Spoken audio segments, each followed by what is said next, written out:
I muted you while you were doing all that. Yeah, I had a little technical challenge. Okay, that's all right. Well, we're playing around testing things here. I got my software does the swap outs for the PowerPoint, so this should be pretty cool. I'm hoping people join you. It's 8 till, so yeah, we got people don't join till exactly at as Ray Brogan's coming in. Brother Adoniram.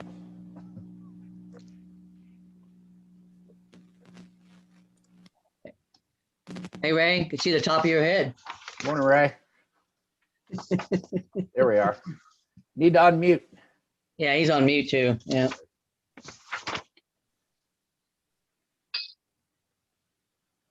Okay. Brother Adoniram. Yeah, Adoniram here. Good to see you. Your name comes up in my paper, by the way. Comes up in your paper. In the paper I'm giving today, yes. Oh, okay. Yeah, Adoniram does, yes. All right. Yeah, so I'll always think of you when I think of Adoniram. Here we go. Oh, good, Shelby's here. Yeah, this should be. Walking the dog. That's why I'm a little bit late getting on. I was with a neighbor, and I thought, oh boy, I got to hurry up here. Yeah, you're still early. I mean, I don't know. Dribbling in. Good morning, Ron. Good morning, Shelby. Thank you for joining. Good morning. Hey, brother, how you doing? Hey, how you doing, brother? Yeah, this should be interesting. It's wondering how many people come from the chapter, and then how many are coming from my regular lodge meeting. Yeah, so yeah. We'll have a nice blend. Well, I was hoping we get like 30, 40 people. If the regulars for both sides show up. And of course, all of you Royal Arch members of the chapter are welcome to attend any given Saturday for our research lodge when we do these things. So hopefully we'll encourage some people to come visit us as well. But I'm happy we're able to help out the chapter and host them, so you have right more than 45 minutes. Yeah. Yep. Free Zoom works for the most part, but I convinced the lodge to just let me go ahead and spend the money and buy a subscription to have the first paid tier of Zoom with a lot more capabilities. Chip just came in. Yeah. Morning, Chip. You're on mute. He's still materializing. Yeah, he's still Like the transporter, it's like he hasn't materialized. Yeah, he's still connecting. Morning, Chip. You're on mute, Chip. Good morning. Hey, how's Joanne? She's doing well. Excellent. Good to hear that. How's your family? We're doing well. My youngest daughter gets her second COVID shot this morning from her workplace. My mom and I, we get our second shot on April 1st, and Joan gets hers the following Thursday. No, the following good. Friday. Yeah, I got mine 2 weeks ago. Come Monday, I have gotten my second one Monday. 2 weeks ago Monday. So, and I was talking to Doc Bundy. Because I had no side effect. My wife had some. She was tired. My oldest daughter got hurt because she's a teacher. She got tired. They slept half the day, and I had no side effects at all. So I was going like, that's kind of weird. But Doc said that 12% of the people that get the second shot have no side effects at all. So I'm grateful. Good. Yeah, I'm interested in so my mom and I both have both got the Pfizer. Yeah. And Joan, when her appointment came up, she got Moderna. Yeah. Yeah, I got Pfizer. Well, I did mine through went down to the Virginia Beach Convention Center, and I got Pfizer shot. So it's kind of interesting.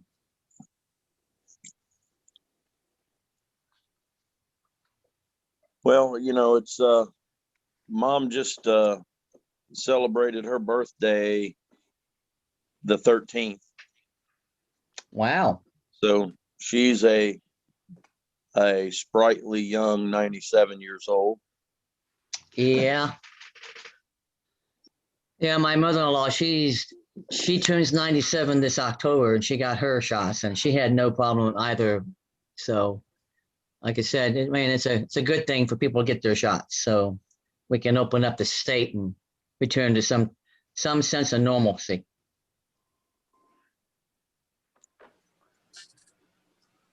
Morning, Andrew. Good to have you here, brother.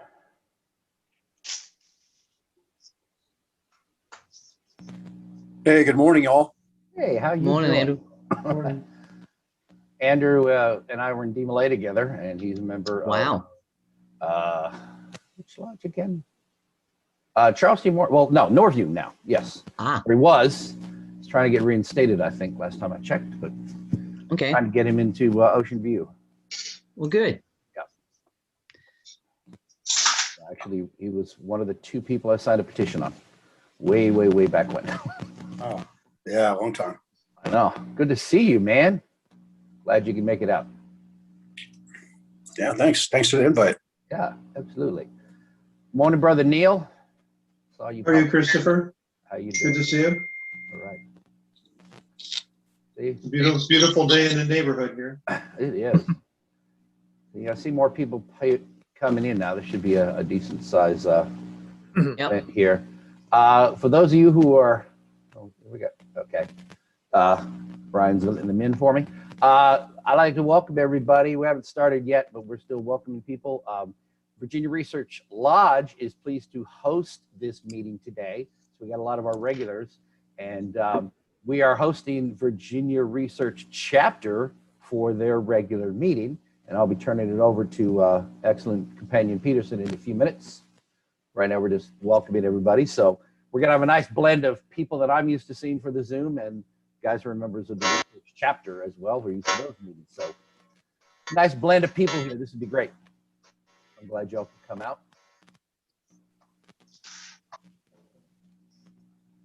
Great seeing everybody this morning. I know that Joel Bundy won't be joining us, our treasurer, because he is in Florida for his daughter's wedding this weekend, I believe.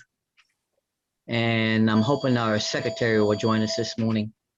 Is that your phone ringing? That's my phone in the background. Let me get it. Oh, okay. A house phone. Okay. Yeah, I have that as a emergency backup in case I lose all power. Right. True.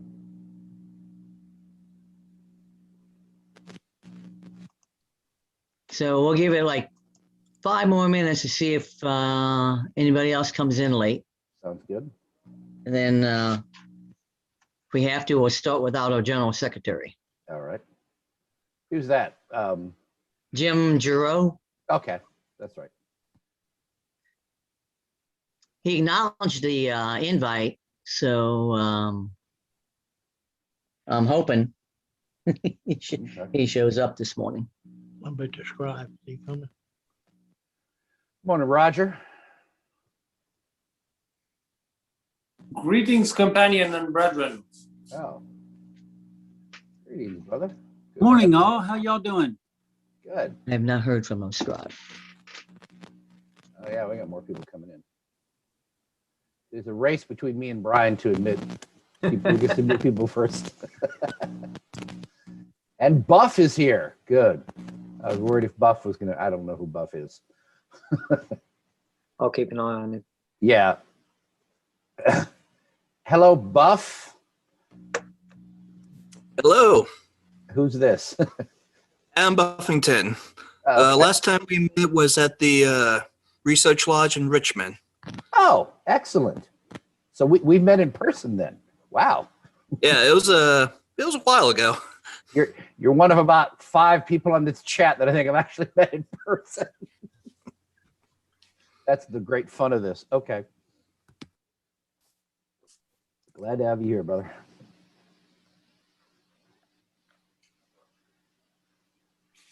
Yeah, they're steadily streaming in. That's great. Happy to be here. You won't have my video on because my computer is having issues with my camera on it, so I'll be a All little right. bit blank. All right. Wow. We have a brother from India here. Yeah, I see that. Brother Kumar. That's the closest I'll try there.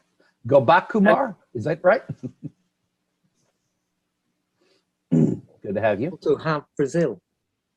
Hmm? You also have Brazil as well. Yes, yes. Brother Rubens, he was, I believe he was on our Brothers from Brazil Zoom meeting last year. Oh. Okay. Kumar dropped out and came back in. That was good. We're getting the. And Serbia. Sorry, not Siberia. Serbia. Serbia. Correct. It is cold though, but then again, Not that it's cold. not that cold. All right. Good to see you, Brother Boris. You know your cell phone busy all the time. All right. By the way, coming from chapter that is under United Grand Lodge of England with disposition to work in Belgrade. Oh, wow. That's great. We have a brother phone number, brother 4296. Could you please give us your name? Let me see who you are, please.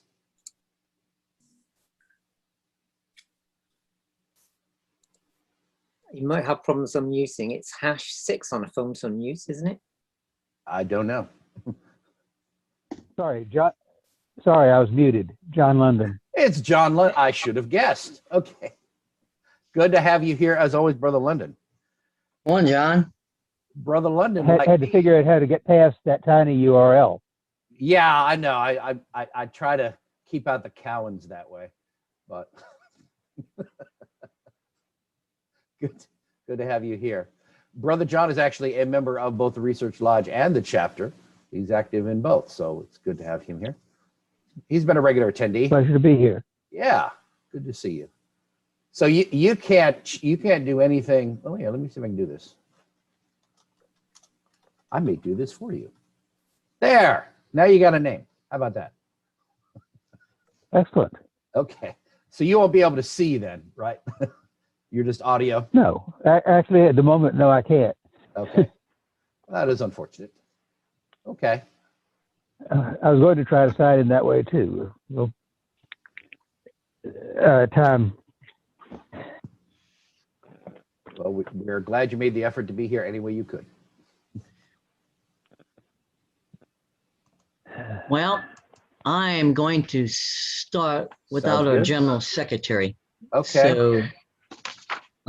So let me begin. I want to thank you, all of you, for joining us this morning. I believe you'll enjoy companion Chris Douglas's presentation today. That's the purpose of having a research lodge, is for more light masonry and to increase our knowledge in either masonry in general or Royal Arch masonry. So that's the purpose of this chapter, is for educational purposes. So let me start the formal opening or informal opening. So since it is kind of Easter in the United States, and we typically read from the book of the law, and since it's close to Easter, I've got something I would like to read. So it is going to be Luke chapter 24, verse 1 through 8. And oops, did I lose it? Yeah, hang on one second. Somehow my pages got turned. Apologize.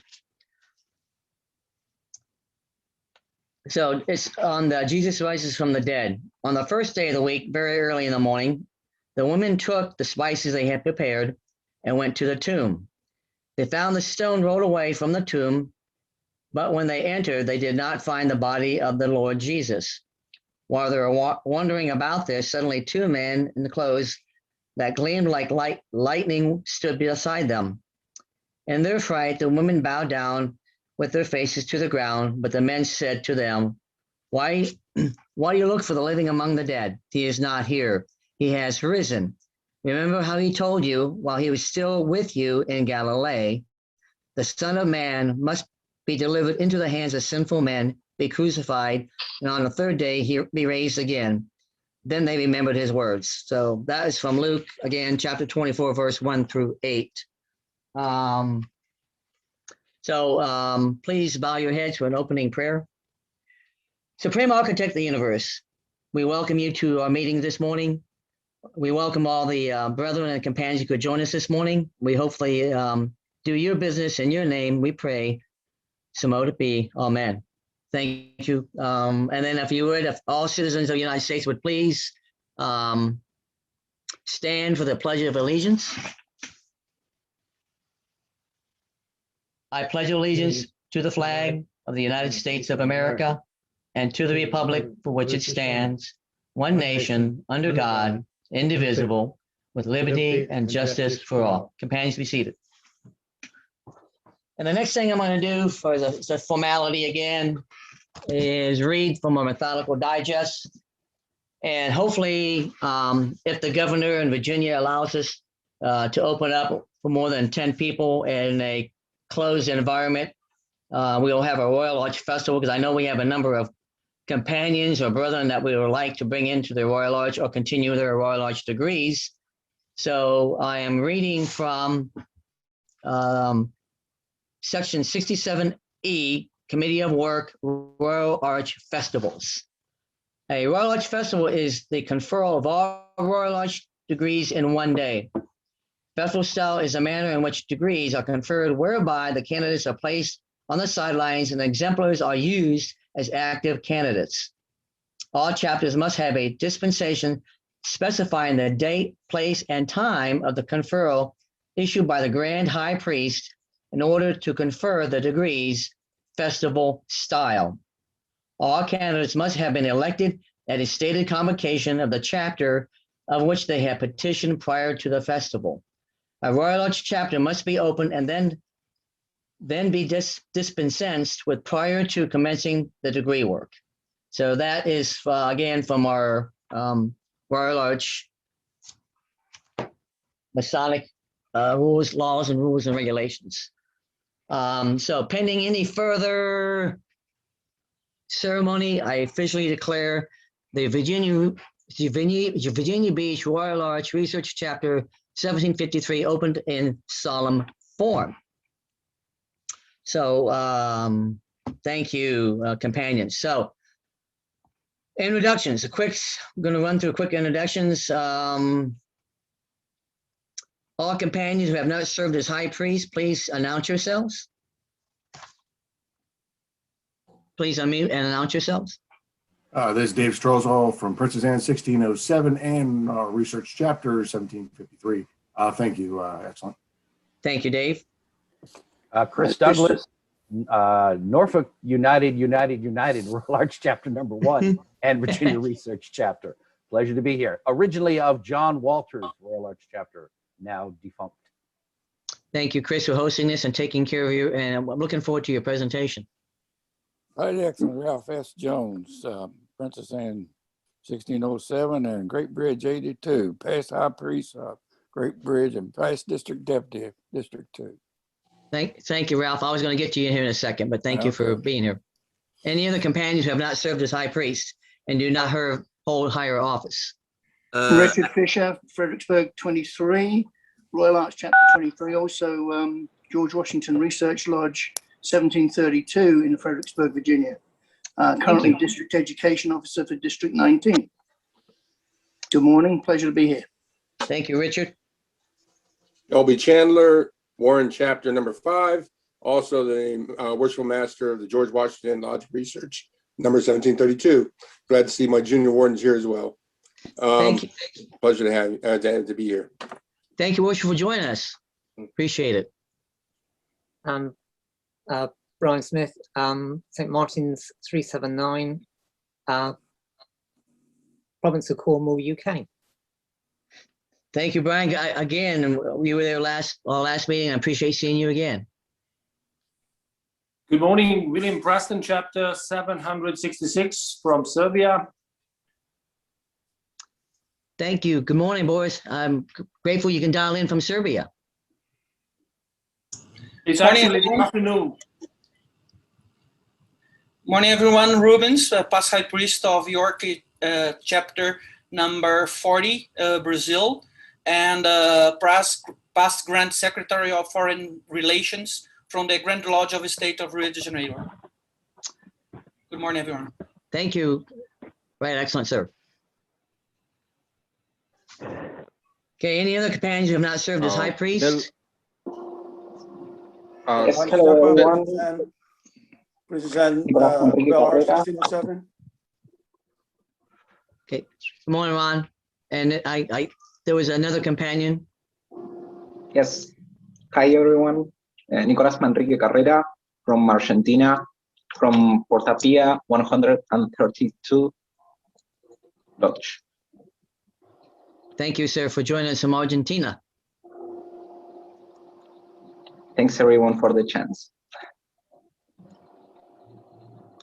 Bill, this is Ranesh from India, a member of a Holy Royal Arch chapter here. And obviously, I'm not, I've just the, I would say, one of the officers, that's it. Thank you, Ranesh. I appreciate you joining us from India. Great seeing you. Any other companions who have not served as high priest in any chapter? Okay. I know we have one 50-year Mason from Princess Anne 1607. That was Right Excellent Ralph Jones. And he's a past district Grand High Priest for the 2nd Capitular District. Thank you, Ralph, for being here this morning. Thank you. Okay, any current past high priests? I know we have John London on board. Any other past high priest? Myself. Oh yeah. Danny Diego. Hey Danny, I was going to get you here in a second. Okay. Al Davis, Allegheny 64 out of Gainesville. Ow. Okay. Sir, can you say that again? I can barely hear you. Al Davis, Allegheny 64 out of Gainesville, Georgia. Good morning, Right Excellent. Ex-companion, sir. Good morning. Morning. Good to be here. Got you down, John. And then we have Granville White. Actually, you don't have me down. I'm sorry? Actually, you don't have me down yet. Okay. Well, I got Granville White here, who's past high priest of Norfolk #1 here. Any current high priests that we have, or current high priest online? No, okay. District lecturers, I know we have David Myring Strozel, who's the DEO for the 2nd Capitular District, and companion Roger Taylor, who's the district almoner. Thank you, companions, for joining us. Officers of heads of appendant bodies. Do we have anybody who's a head of an appendant body? I'm commander, grade 16. Who? I'm commander, grade 16. Okay, we got Granville White, who's the commander of grade 16. Any other heads of appendant bodies? Yes, Shelby Chandler. I'm camp commander of Washington's Cruisers Camps, Heroes of 76. Okay, thank you. Danny Thank you. Diego, commander of Virginia Beach, commander in number 36. Okay, thank you, Danny. I don't think we have any Grand Lodge officers. We don't have any. We don't have any past Grand Masters that I'm aware of.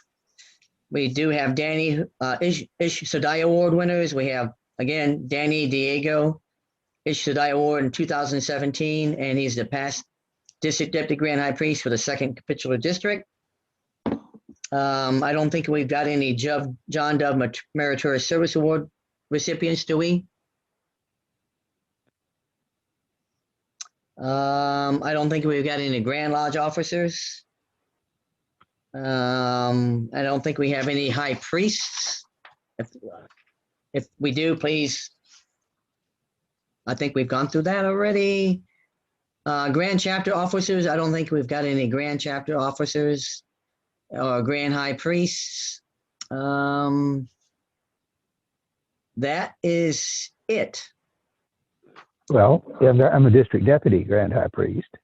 Okay, please, John. district deputy for District 4. Okay, thank you, John.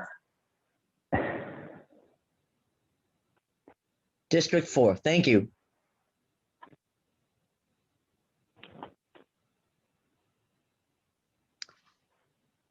Have I missed anybody? Okay, thank you very much. Let me see if our general secretary has joined us yet, or secretary. No, he has not. So, oh, hang on one second. Okay, so the only piece of business that I have two pieces of business that I have, because I don't have a secretary here, is the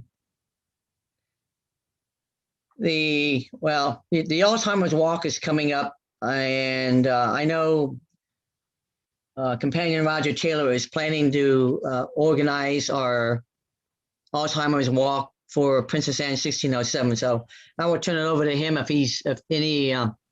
for any further information. Yes, thank you.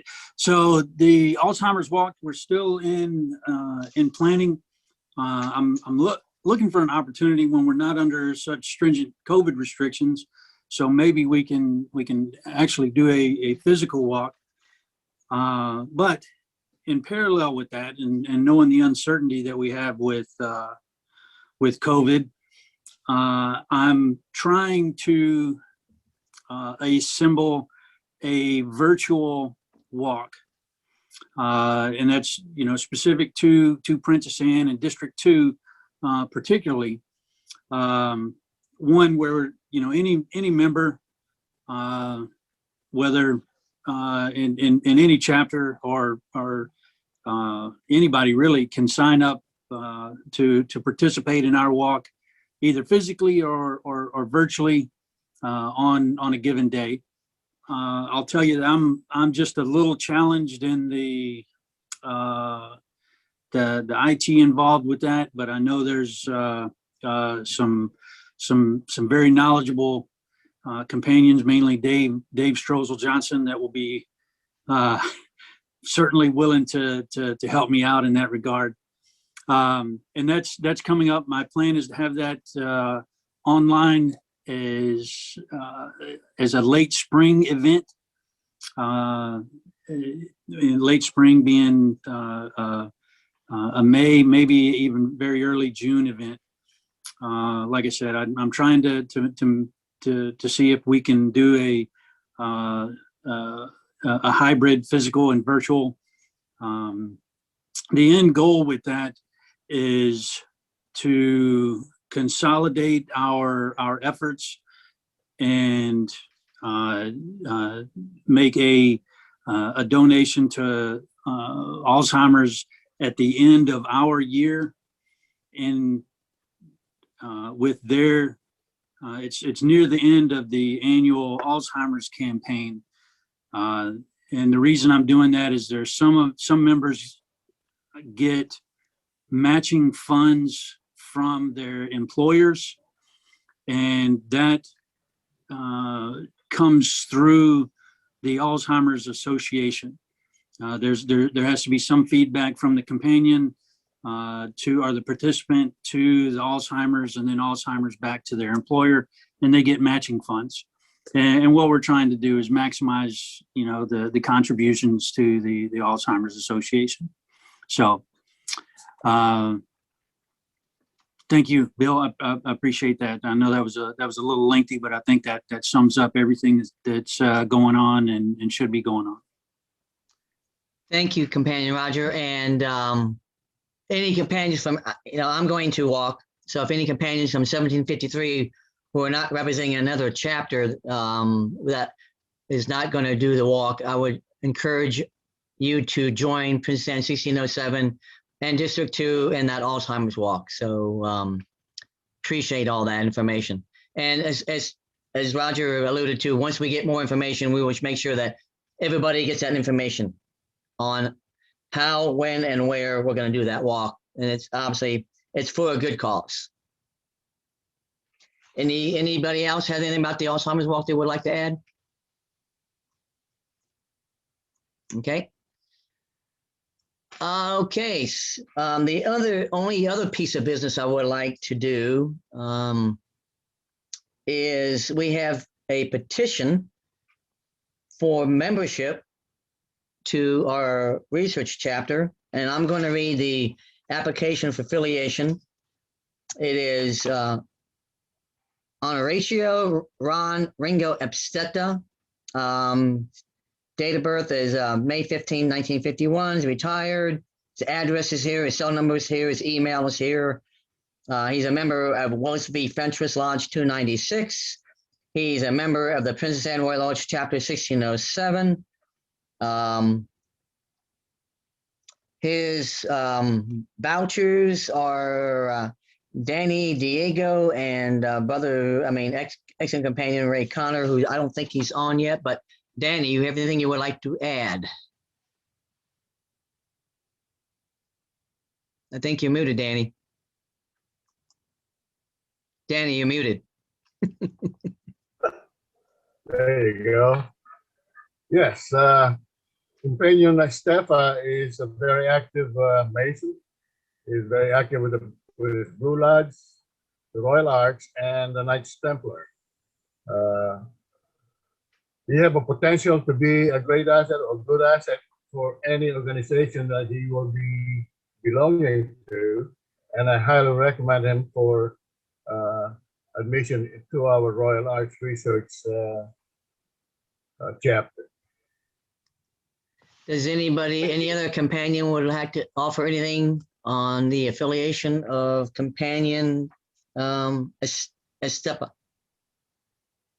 Most excellent, Bill. This is Chip Winston. I'd like to echo those sentiments. Being in both the Blue Lodge or all three of those organizations with brother and companion Ron Estepa, he's very active. He's eager to learn, and I believe he would be an excellent addition to our research chapter.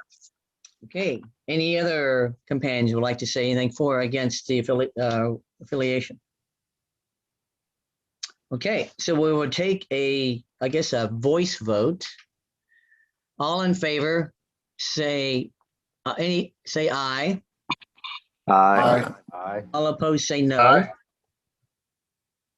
Okay, so accordingly, I declare that companion Honorato, I'm sorry, I apologize. Honorato Ringer Estepa membership in the Virginia Beach Royal Lodge Chapter Research Chapter 1753. Congratulate him. Thank you. That being said, I don't have any other business. Any new business I need to discuss? Anybody want to bring up? Okay. With that, then I will turn it over to companion Chris Douglas for his presentation. Thank you, excellent sir. I apologize I didn't put up your PowerPoints show during your It's meeting okay. there. So It's okay. I've got it somewhat memorized. here we go. There we are. All right. Okay. Now let me put up mine. So you had a whole bunch of nice slides, and I was neglecting. I wasn't putting them up for you there. Okay. Let me go and put this up. There we go. Everybody see my PowerPoint? Okay. Everybody see my PowerPoint okay? Yes. Okay, good. Excellent. All right. Thank you very much for the opportunity. Greetings, companions and brothers. It's so nice to have so many of you here from both those who were regular attendees of our Zoom meetings for the Lodge, Research Lodge, and members of the research chapter. So it's great to bring all of you together and see there's a lot of overlap. That's wonderful. Today, my paper is titled An Exploration of the Cryptic Degrees.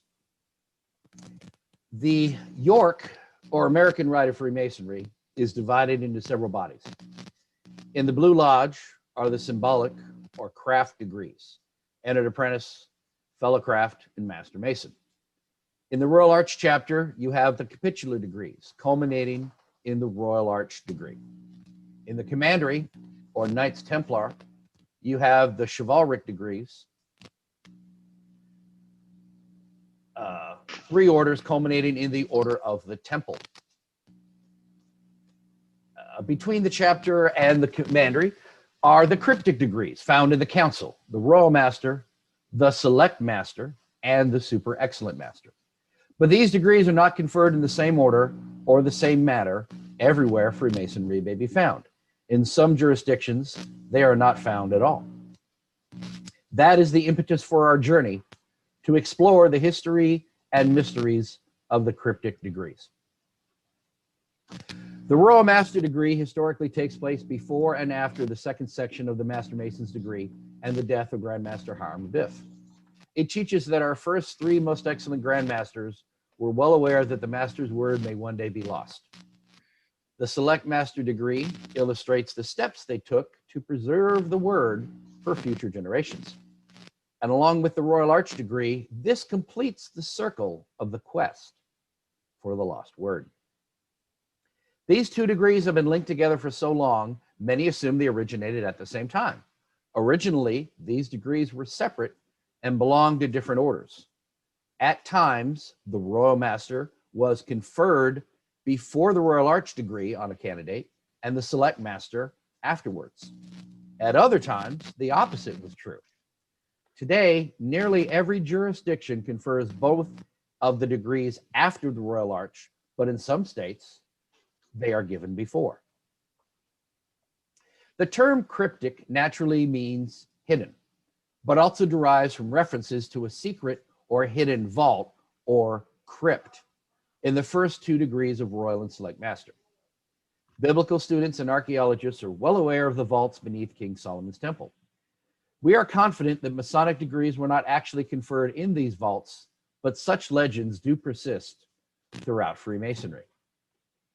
Albert G. Mackey, writing of the vault, says, "The vault was, therefore, in the ancient mysteries, symbolic of the grave, for initiation was symbolic of death, where alone divine truth is to be found."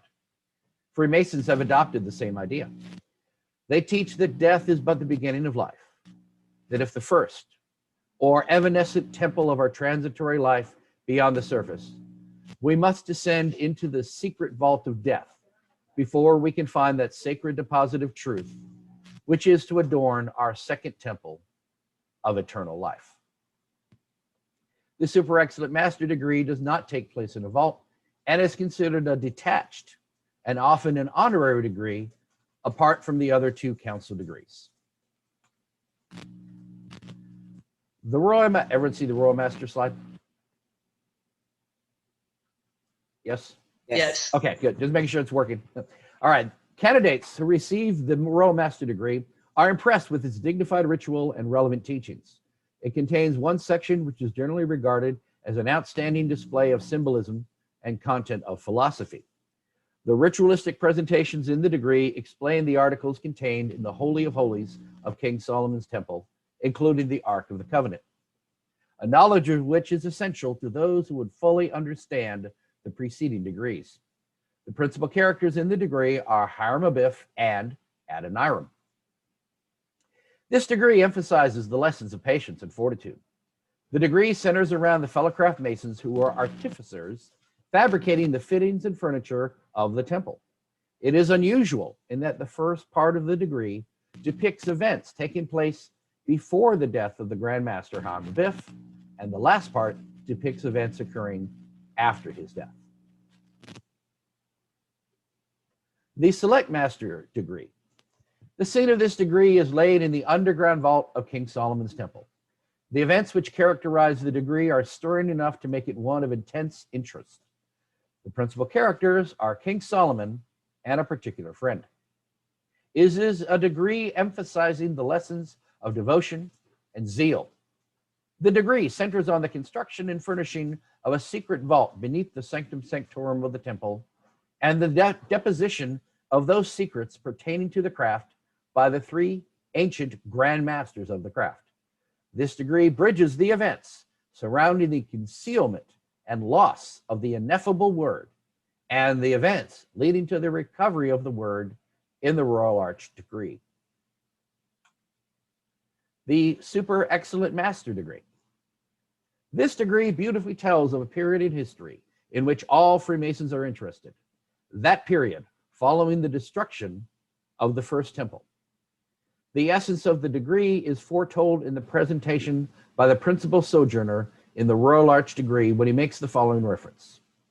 Zedekiah was 21 years old when he began to reign, and he reigned for 11 years in Jerusalem, and he did which was evil in the sight of the Lord his God, etc.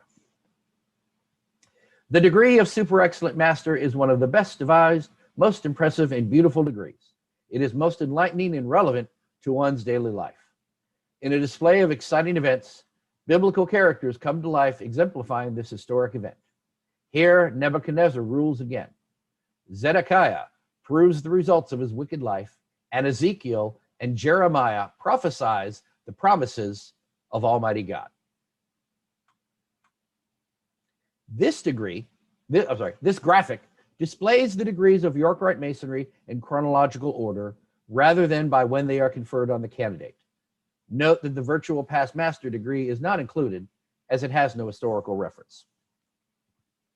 As you see, we have the Entered Apprentice and Fellowcraft in blue, Mark Master from the Royal Arch in red, and then in purple is the Council degree, Select, and the first part of the Royal Master, then the Master Mason's degree, and the death of Hiram Abiff, then the second section of the Royal Master, then the Most Excellent Master, Super Excellent Master, Royal Arch Mason, and then we have the three orders of the Commandery, Red Cross, Temple, and Malta.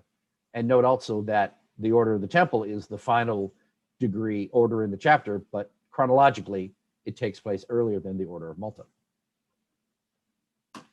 As mentioned before, an interesting fact about these degrees is when a candidate will receive them. In every grand jurisdiction in the United States, save two, the Royal Arch chapter will confer 4 degrees: Mark Master, Past Master, Most Excellent Master, and the Royal Arch. At the end of the last degree, the candidate will now be referred to as Companion. He may then join a council to receive the Cryptic Degrees in most jurisdictions. After that, he may receive the orders in the Commandery. This is not a consistent rule, as all Grand Commanderies require membership in the Royal Arch, but only some require membership in the Council.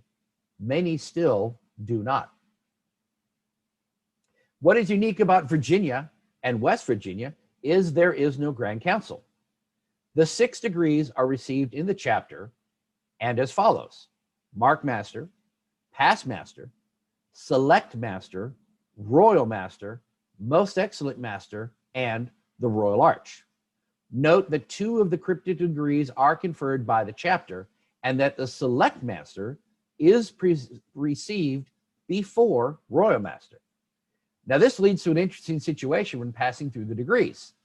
The candidate is first referred to as brother, then companion, then brother again, and finally companion once more while receiving the Royal Arch degree. But what of the Super Excellent Master degree, you ask? In Virginia and West Virginia, this degree is optional once a brother has received the Royal Arch degree, but he must travel to another jurisdiction to receive it. On special occasions, Cryptic Masons from another jurisdiction, such as North Carolina, are invited to Virginia to confer this degree on all interested Royal Arch Masons. It is presumed that West Virginia offers a similar opportunity. But the unusual circumstances of the Super Excellent Master do not end there. In many jurisdictions, this degree is not routinely confirmed, but only on special occasions, such as at an annual communication or at a York Rite Festival. According to several sources, some jurisdictions have or had a separate Grand Council for this degree alone, but I was unable to verify a single instance of such to back up that claim. The Select Master degree is clearly the older of the two. Under the name Select Masters Masons of 27, this degree was among the rituals brought to this country by Stephen Morin about 1762 as a side degree of the Rite of Perfection. That's in the Scottish Rite. The Select Master degree was conferred at Charleston, South Carolina in 1783, and the Royal Master degree in New York City in 1804. Philip Eckel claimed that the first Grand Council of Select Masters was formed in Baltimore in 1792. Eckel is said to have been a promulgator of the Select Master degree, while Thomas Lowndes was responsible for the growth of the Royal Master degree. Columbia Grand Council of Royal and Select Masters was organized in New York in 1810. They are recognized as the first cryptic council in America. Although the word grand was part of their name, this was a local organization. The state of Connecticut formed the first actual Grand Council in 1819. Jeremy Ladd Cross has been credited for combining the two degrees under one system. He included these two degrees in his popular 1819 illustrated monitor, producing a 9-degree system extending from entered apprentice to select master.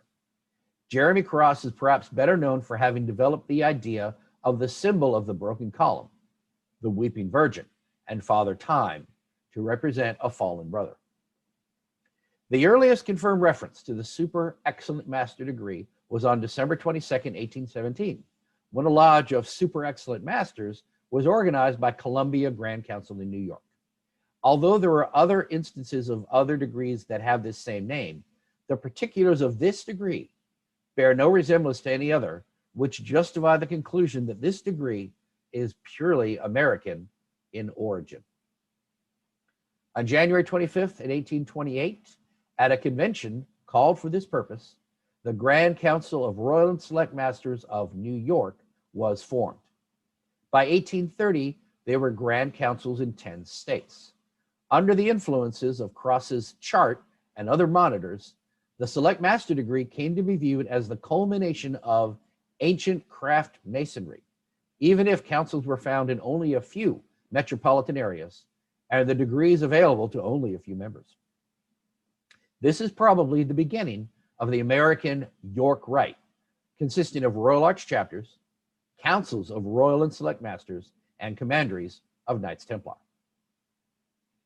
The overlap of the Scottish Rite with these York Rite degrees is another interesting part of this story. As was mentioned previously, the Select Masons of 27 degree was a side degree of the Rite of Perfection.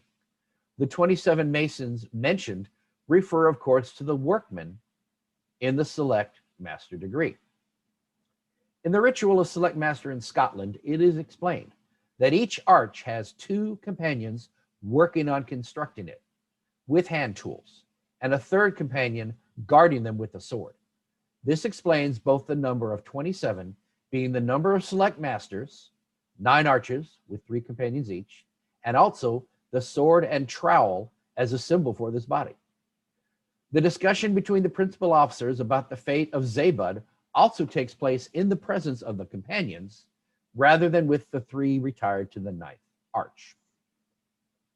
It is worth noting that the number 27 has other symbolic connections within York Rite Masonry. The Allied Masonic Degrees is an invitation-only research body associated with the Royal Arch. You must be a Royal Arch Mason to be eligible, and a council is limited to 27 members.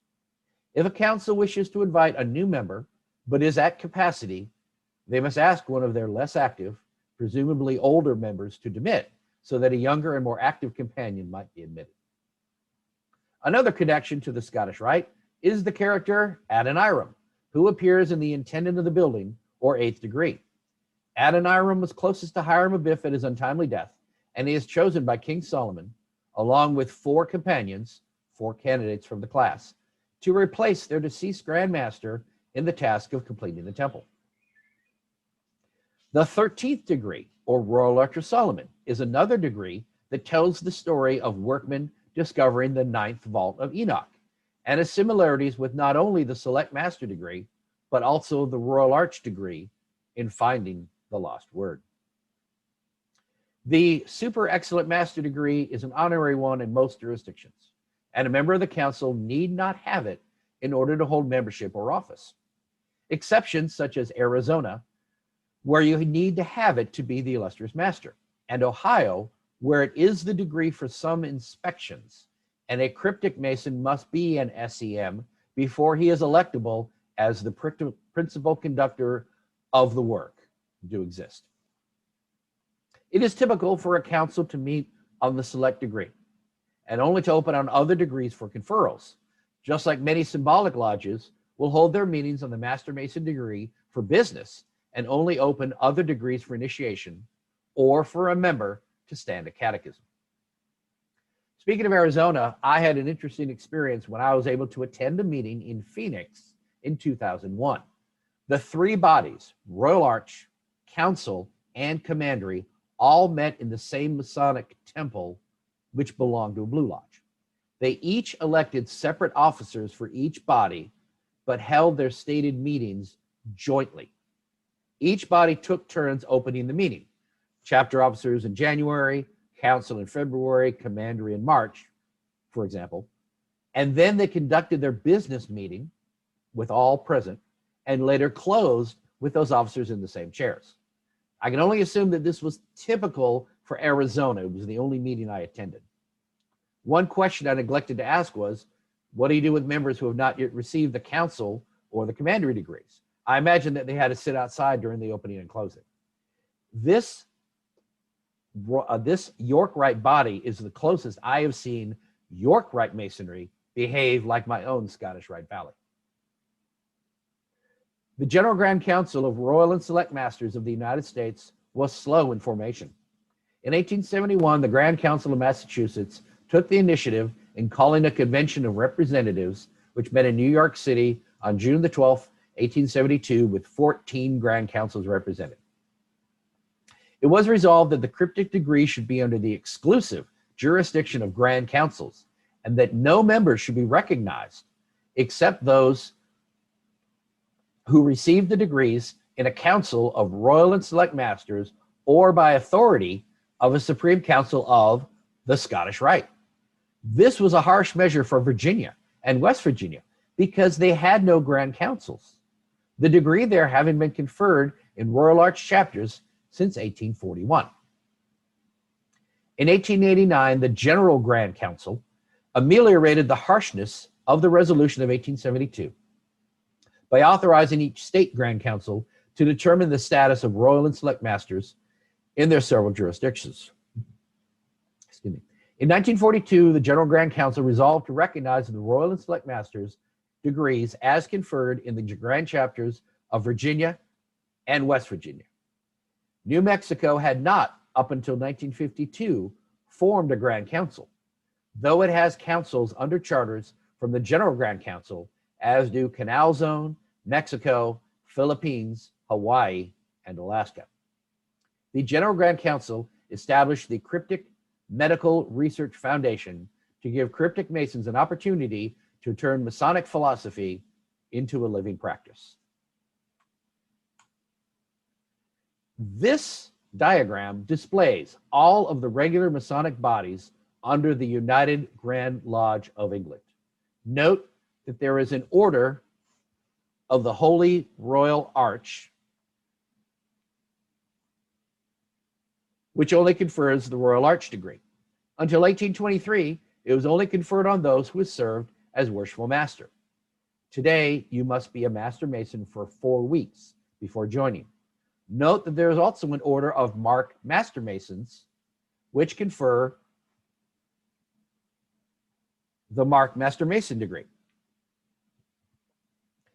These are completely separate organizations in England, whereas we previously noted that the Mark Master degree is the first degree that you would receive in an American Royal Arch chapter. A study of just these two bodies is worth another paper in itself. As you can see from the diagram, membership in one body is often a requirement of joining another body. Note that you must be a member of both the Order of the Holy Royal Arch and the Order of Mark Master Masons in order to join 3 specific bodies: the Order of the Allied Masonic Degrees, the Order of Knight Masons, and the Order of Royal and Select Masters, which is a special interest to us. The Order of Royal and Select Masters is quite similar to the council degrees found in America. Theirs are also referred to as Cryptic Degrees and are as follows: Select Master, Royal Master, Most Excellent Master, and super excellent master. That's right. A degree from the Royal Arch chapter can be found within the Cryptic Degrees in England. But if you were a British Mason, the manner in which you would be able to receive these degrees would appear to be completely out of order to an American York Rite Mason. First the Royal Arch, then Mark Master, then the Cryptic Degrees, including Most Excellent Master. Note that the very name implies that Royal comes before Select, but the Select Master degree is conferred first in England, just as it is in Virginia and West Virginia. Incidentally, the virtual Past Master degree, which is a part of the American Royal Arch chapter, originated in England and was said to be conferred upon an incoming master. This process was banned in 1826, but the degree continues to be used in America. In order to be elected as junior warden in a Virginia lodge, and this may be typical, you must have received the virtual Past Master degree. This does not require you to join a Royal Arch chapter, although it has been used as a selling point for impressionable senior deacons in the past. Even though Royal Arch chapters confer it, the Grand Lodge of Virginia is said to own the Past Master degree. The Grand Lodge offers a provisional lodge of Past Masters on a yearly basis to allow any up-and-coming officer who plans to run for junior warden to meet this requirement without joining the chapter. The Grand Lodge also has informed the Royal Arch chapters that they will participate in these provisional lodges and not require a Mason to join their chapter just to obtain this degree. So here we have the Order of Royal and Select Masters conferring 2 degrees that originated in Europe and are now found in the United States in cryptic councils. A 3rd degree that is conferred in Royal Arch chapter here, and 1 degree, the Super Excellent Master degree, that originated in the United States, but has been adopted by English Masons as part of one of their bodies. This underlines my original point that the Cryptic Degrees have a long and complicated past and are full of surprises. I would like to give credit to several sources here. Albert Mackey from the Encyclopedia of Freemasonry and its Kindred Sciences. Various websites, the General Grand Council of Cryptic Masons International, yorkrite.org, the most illustrious Prince Hall Grand Lodge of Texas, Royal and Select Masters, the General Grand Council of Cryptic Masons International, again, and of course, Wikipedia. Are there any questions?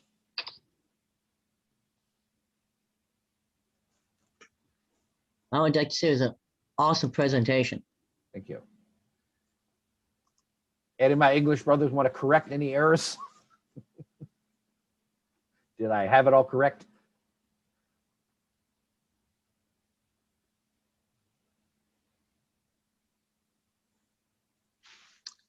They're in stunned silence. Okay. I guess hearing no comments, I guess you got it right. It might be worth noting. Oh. Go ahead, John. It might be worth noting that at one point, Virginia did in fact have a separate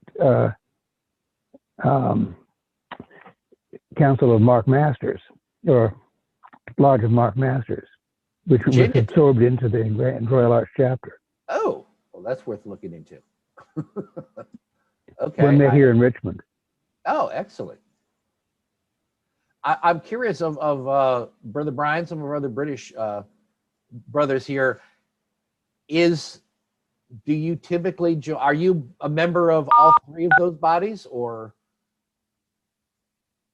I'm a member of Royal Arch and Mark. Okay, not the Cryptic. Okay. Yeah. No. Same with me. Okay. Who's that? Boris from Serbia, but from UK chapter here in Belgrade. Okay. Which did you join first, the chapter or the Mark Master? Who are you asking? Boris. Boris, you first. Yeah. Okay. So actually, I started with Mark Master Mason and then joined the Holy Royal Arch. But I'm not sure. It's maybe precedence as they appeared in Serbia, because we have close connection to United Grand Lodge of England. So not all appended bodies or other rites are present here. Most dominantly, it's Scottish rite that is on the line of southern jurisdiction, as opposed to UK, where it's a little bit different. Oh yeah, that's Brian can. the ancient and accepted rite in England. That's going to be another paper I'll do at some point, because that's fascinating how similar it is to the Scottish rite. And by the way, companion ahead, Christopher, thank you very much. It was tremendous and eye-opening for so many different reasons, and it's interesting to understand. May I give you the idea that in Serbia we are starting with York Rite, which is connected to US, and it's quite interesting to understand these mixture of what we are having, both from UK and US, and continental masonry for that matter as well, because German domination in these areas are different. So just to add to a mixture, there are so many countries that are completely, complicated regarding rights and degrees and appended bodies. Indeed. Well, thank you for that. Yeah, it's funny because as I came along, I belonged to a Blue Lodge. I joined the Royal Arch. I was one of those people who was told, oh, if you're going to be junior warden, you need the past master degree. You must join John Walter's chapter. And we can thank Rodney Van Houten for that. He was very good at strong-arming people into coming into the chapter and joining. And the idea of a provisional lodge, it existed, but our Royal Arch chapter, at least in our neck of the woods, we were a little bit deceitful in that we told all the senior deacons, hey, you got to join the chapter this year to get your past master degree. The Grand Lodge finally had to step in and said, look, we own this degree. You don't, and you're going to help confer it.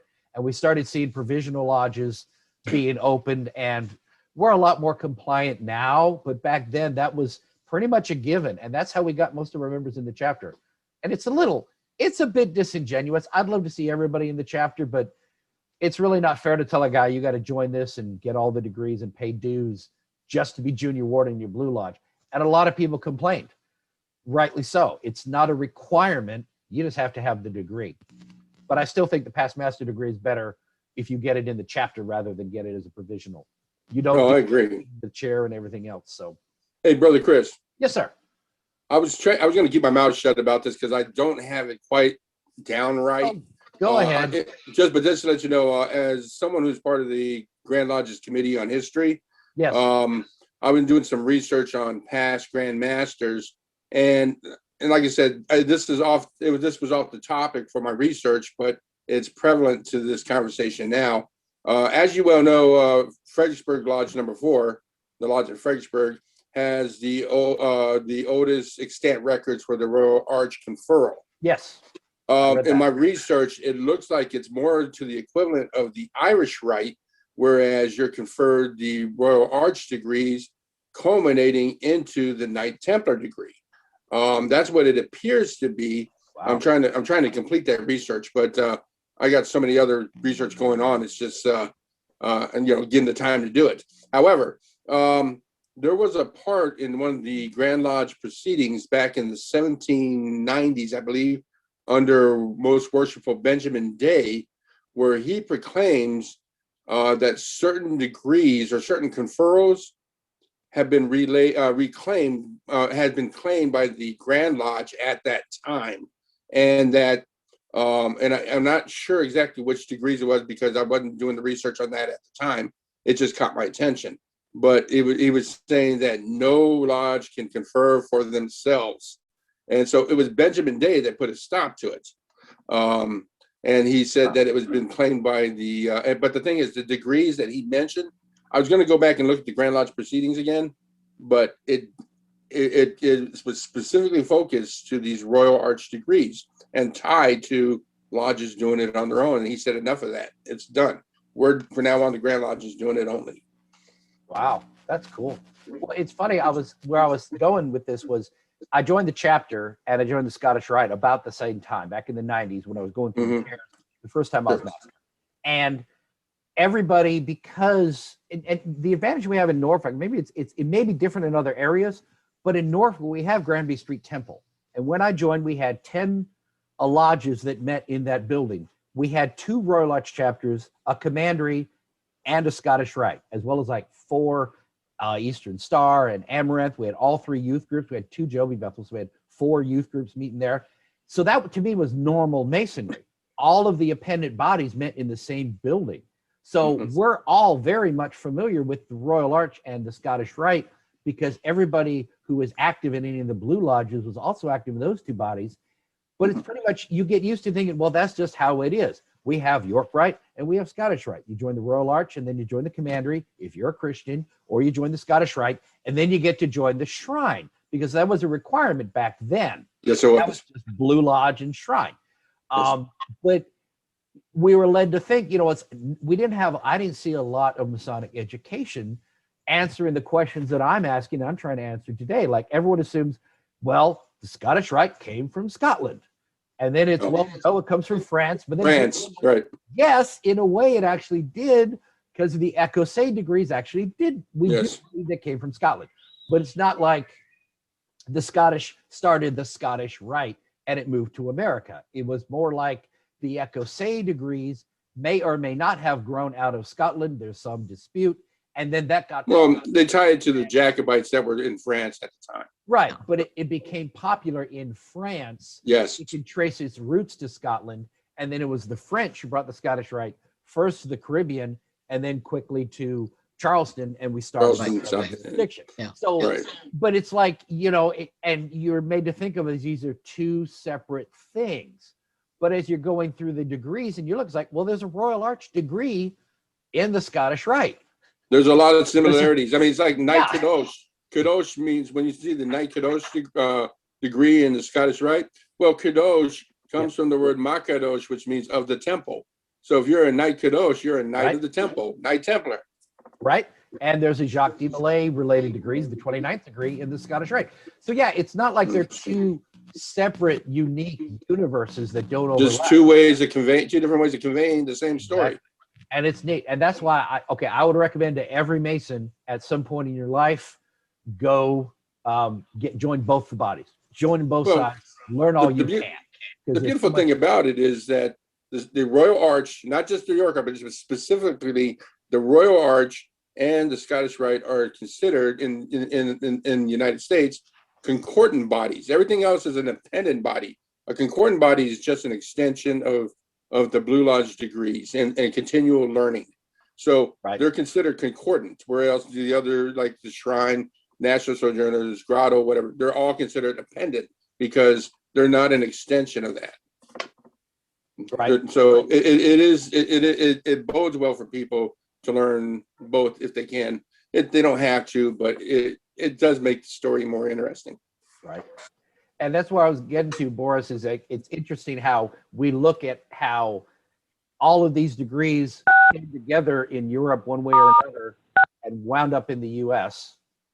And then now, I mean, all of that was settled pretty much in the 1800s now. It's been stable in the US for well over 100 years.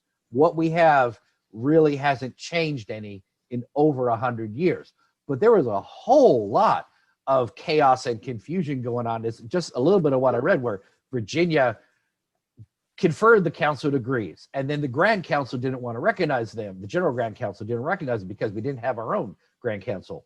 See, like, we grew up here, we assumed there's just the Royal Arch and the Commandery. And then you just sort of hear about, if you research any, you find, well, no, there are the Cryptic Degrees that are inside the Royal Arch. But if you don't dig into it, you just assume the Royal and Select Master are just Royal Arch degrees. And there's this other one that you can get, the Super Excellent, from time to time. But and by the way, Virginia was, they're like, where's your council? You know what I mean? Go ahead, yeah, but Virginia was the only one that did that. The only reason why West Virginia is like that is because they split from Virginia during the Civil War. Right. We were that way. Virginia was the only one that was doing it at the time.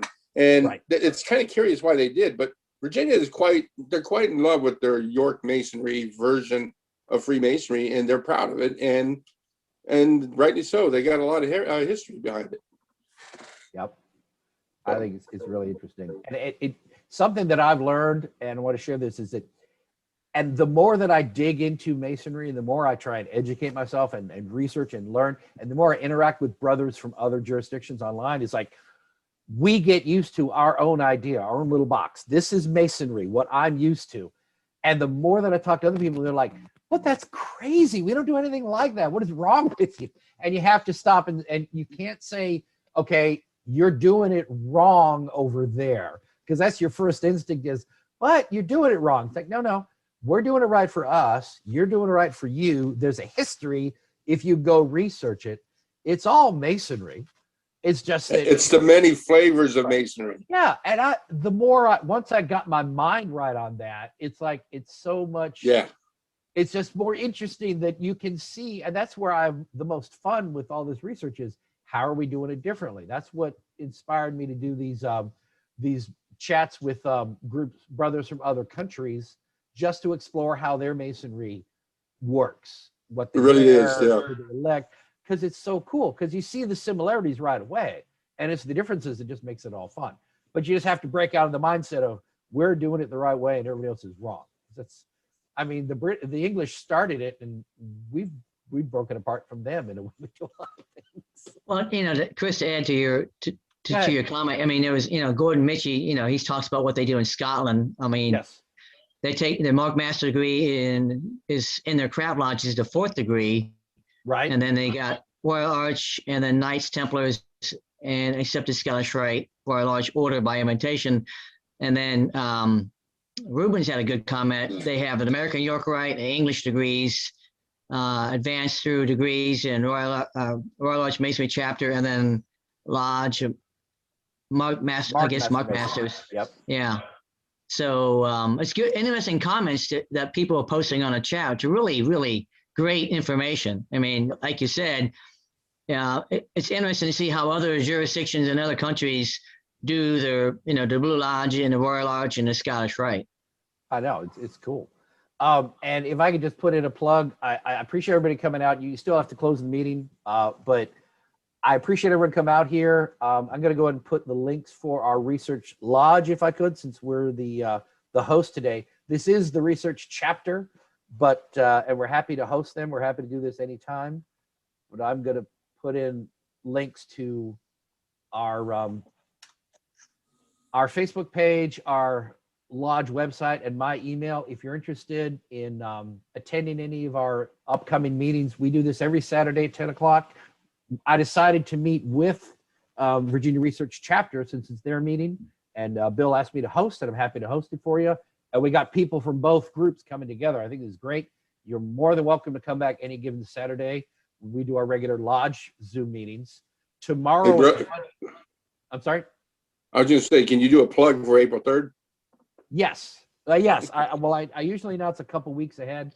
Tomorrow, we're having a not a brother, but our historian who's going to be speaking, not a Mason yet, I've been told, Mr. Justin Sledge. He is an observant Jew. He cannot attend meetings on the Sabbath, which of course for Jews is Saturday.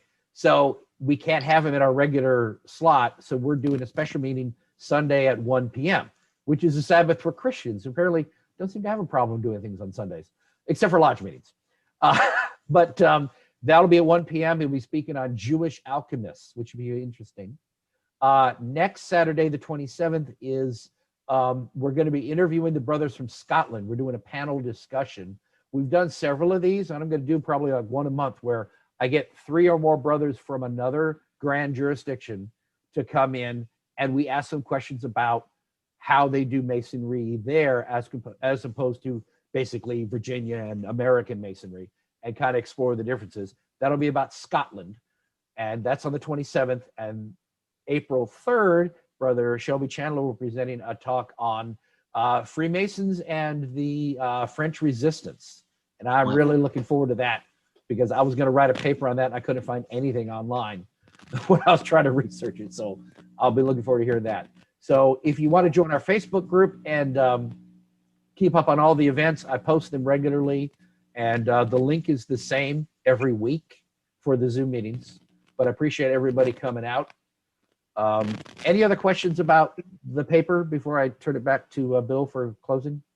Well, Chris, I do have a question. Are you still working the Virginia Royal Arch Research Chapter Facebook page? Yes, I haven't. I found there actually is another one out there. Oh, there's at least two out there, and I'm going to go ahead and I'm probably just going to create a new one and just try and steamroll over the other two. I don't know. If everybody joins ours, then that'll be the official one. But once we have one, we can reach out to Facebook and say, this is our business, and claim the other two to shut them down. Right. But yeah, we are going to set up a Facebook group for Virginia Research Chapter. By the way, Bill, just to chide you a tiny bit, it's Virginia Research, not Virginia Beach Research. Yeah. Okay. Yeah. I caught you saying that a couple times. Yeah. We do meet at Virginia Beach, but yeah. Yeah, if you want to throw up my PowerPoint presentation, I do have one attaboy I have to do because I sent this to the secretary, but I forgot to include it on my agenda. And then we'll close the research chapter. Okay, let me go ahead and. This is gonna make you happy, guys. It's about the DMLA, upcoming DMLA thing. Okay, let me click through. These are all the fascinating slides that I was supposed to do earlier, and I'm sorry, but this is everything we did. This it? No, keep on going. Keep on going. Okay. Here we go. So, hold on. Back. What? Keep going. That one? Back. No, back. Keep on going the other way. Business? To business. There we go. Okay. So I apologize, companions, for boring you one more time. The Virginia DMLA is having their annual conclave at Christopher Newport University in Newport News, Virginia. So they were asking the chapters to donate to their, I guess, what I want to call that, a booklet. The booklet. So just up for a vote, would like to donate $40 for a quarter page for their booklet. So any discussion for the membership? Okay. All in favor, say aye. Aye. Any opposed? Okay, I'll send this to, I'll send my copy to the treasurer, and we'll cut a check for $40 for the DMLA. So that's the last of the official business. If you could advance the slide, Chris. Okay, next slide. So those of us who are in Scotch Rite, we are having our, I guess, a reunion June 18th and 19th, which would normally be that Saturday, would normally be our next stated convocation for the research chapter. So we can either move it to June 12th, the week ahead, or we can move it to June 26th, the week after. So anybody want to offer up any opinion or idea which they would prefer, which weekend they would prefer, which Saturday? Hey, excellent. Bill, this is Dave Strozal. I'm good with the 26th. If you want to send out an email, I guess we can vote that way too. Okay, I can do that. But anybody else have any say that which they would prefer right now before I send an email out asking the companions which they would prefer? Okay, we'll leave it at that then. I'll send out an email and get a kind of a count that way. Next slide. That's part of the Trussell board. I have nothing else to add. Next slide. So closing prayers. Companions, please bow your heads. Supreme Architect Universe, we thank you for this opportunity to meet together, to have a fantastic presentation from companion Chris Douglas, and all the discussions after the presentation, and all the interesting information from the companions around the world who joined us today. And I want to say, please have God look out, please, Supreme Architect Universe, look after all the companions who joined us today and bless them for this little weekend, and make sure they have a great week coming forward, and protect them from COVID-19. And hopefully we can get past this COVID-19 problem, and we can all eventually meet together in either a Blue Lodge or in a chapter. We pray in your name. Amen. And that's all I have. It's great seeing you all. Excellent, sir. Thank you. Excellent. I will be posting the chat on our Facebook group. The public things, anything that's private, I generally don't post unless it's clear I can, it's worth sharing. But I thank you all for attending. Any other discussion or anything? I mean, we can stay open as long as people want to talk for a bit. So yeah, I mean, anybody else want to bring anything up? Actually, the one thing I wanted to wonder is, with all the international brethren on here, is the reciprocal agreements for those of us who travel overseas sometimes. I'm always interested in how do I get to lodges or chapters or any other things like that when I visit overseas. If there's a document or a body or like some sort of website that has that information, it's always interesting to see. I see The Grand Chapter should have that information, who they Gotcha. recognize. If our Grand Chapter, presuming it's the same as the lodges, if our Grand Chapter recognizes their Grand Chapter, you can visit. But I know there is a general Grand Chapter of Royal Arch in North America. I don't know if that applies to only North America. I'm not that familiar with how the chapter does that. I can only refer to it from the Blue Lodge level. Right, in particular, like a Mark Masters Lodge. Could I visit a Mark Masters Lodge because I did Mark Master in Virginia? That's a good question. I think if you receive the Mark Master degree, you should be able to. Any of our British brothers want to chime in on that? I would say you probably could, but you would be wise to contact the secretary first. All right, no doubt. Not of the lodge, but of the province that you're visiting, just to make sure they're happy to accept you. Yeah. There's no dues cards, so you would be tested rather than anything else. And quite honestly, buy us a beer and you're welcome. Yeah. Okay. Well, I do have a question for a brother overseas. Do you guys host, because of COVID-19, like we are, because of our restrictions in Virginia, do you guys also host Zoom meetings for you that we may be able to join you guys via Zoom too? If I may, we have at the level of Research Lodge Quattro Coronati regular meetings over Zoom, and I would be more than happy to connect you because I'm a member of Research Lodge here in Serbia. Also, my mother lodge, English-speaking lodge, St. John, is having also Zoom meetings once per month because we are spread it around the world. So I'm not sure to whom should I make a contact for if I this. could, Brother Chris. Brian Smith has been very good about posting Zoom meetings on our Research Lodge Facebook page, the link I posted here. So we're happy. Anyone who you have to, I'm not even sure if you have to actually join our group or not. I think anybody can actually post to our Facebook group because it's public. I don't know if you have to be a member, but please join it anyway. But we will accept any post that's Masonic. We do have an administrator check. Anyone who runs a Facebook group, just a wide notice to anyone. If you run a Facebook group, have an administrator review all posts, please, because that's how you avoid people putting stupid stuff on your site and offensive stuff. But I'm very quick at approving anything that's even vaguely Masonic. I'll let it go through.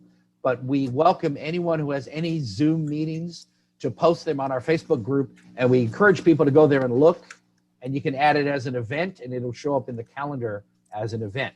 So people can go in there, look at the events, and see upcoming ones. Brian's been very good about posting them for his group, the ESSA Lodge chat, which is very popular. They have a Facebook chat that runs 24 hours a day. It's like a constant party, but they host a lot of things too. So anyone who has a Masonic Zoom, Sapper Aldi, and I always pronounce it wrong, they regularly post their Zoom meetings for us. I recommend those too. But yeah, that's a good, we want our Facebook group to be a clearinghouse for Masonic research. That's what I'm trying to grow it into. So the more people who contribute content, the better. But yeah, that's where I want people to go to look. So please, if you have something, post it there. We'd be happy to share that and promote it for you. Yeah, and I noticed that Companion Rubens, he posted his contact information. I don't know if you want to be able to post that on your research website, Chris. I posted in the Facebook group, yes. And then obviously, Brian posted his information. So yeah. Yes. Thank you, Companion. That'd be great because this has been a great discussion this morning, and it's always fantastic to learn something from another brother companion from outside the United States. Right. Oh, I also want to say that we do have a YouTube channel that we regularly, we will share all of these recordings. I clean them up a little bit and then I put them out on YouTube. So any of the previous ones that you've missed, they are available on YouTube. There are a lot of really good presentations we've had.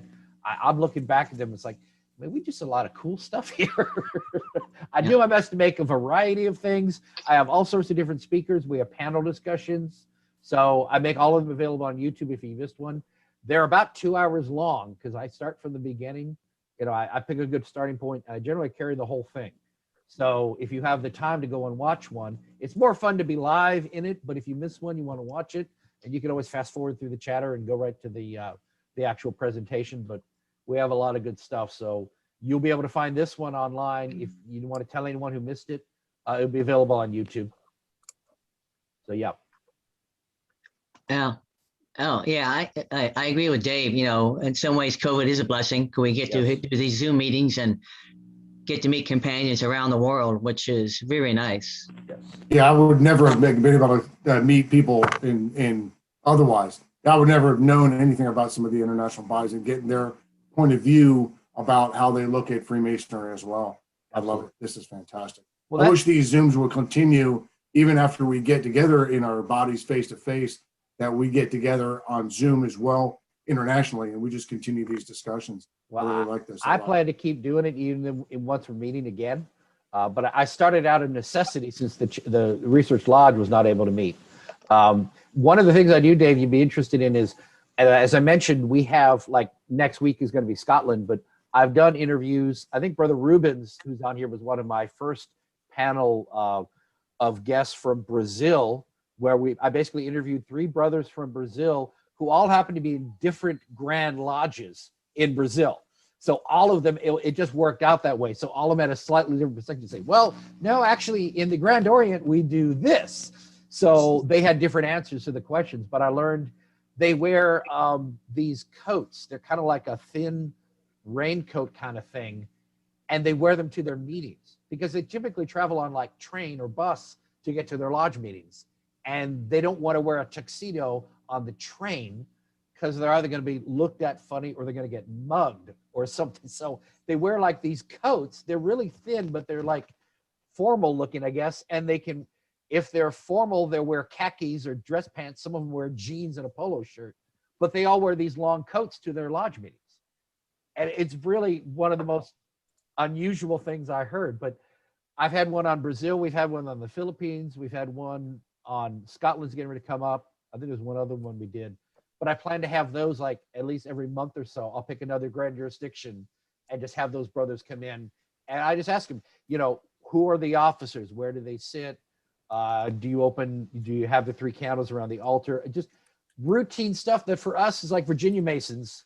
We're like, well, this is how it's always done. And then you hear them, they're like, well, no, we actually do this. Like we had a Canadian brother give a talk about Windsor Temple. And I just noticed it in passing. I said, wait, is the G ended above the altar? They actually have the G right above the altar. That's a Canadian thing. And he wouldn't have mentioned it if I hadn't noticed it. But we all, of course, have it in the East. We have the G that's usually lit up. And that's just how they do it. So it's those little tidbits. It's really kind of cool. And you get it from the guys who do whatever. And it's just routine. I could ask you, Dave, like, well, in your lodge, who gets elected? Well, you have the junior deacon on up to the master. They elected every year. What we think of as routine, but then you're from another jurisdiction and you hear it, you're like, wow, that is so different. I find that really interesting, all that. So I'm trying to promote that, learning that information about each other. So it is nice. Good to learn. Yeah, it's very cool. All right. Any other brothers have anything to offer before we close it out?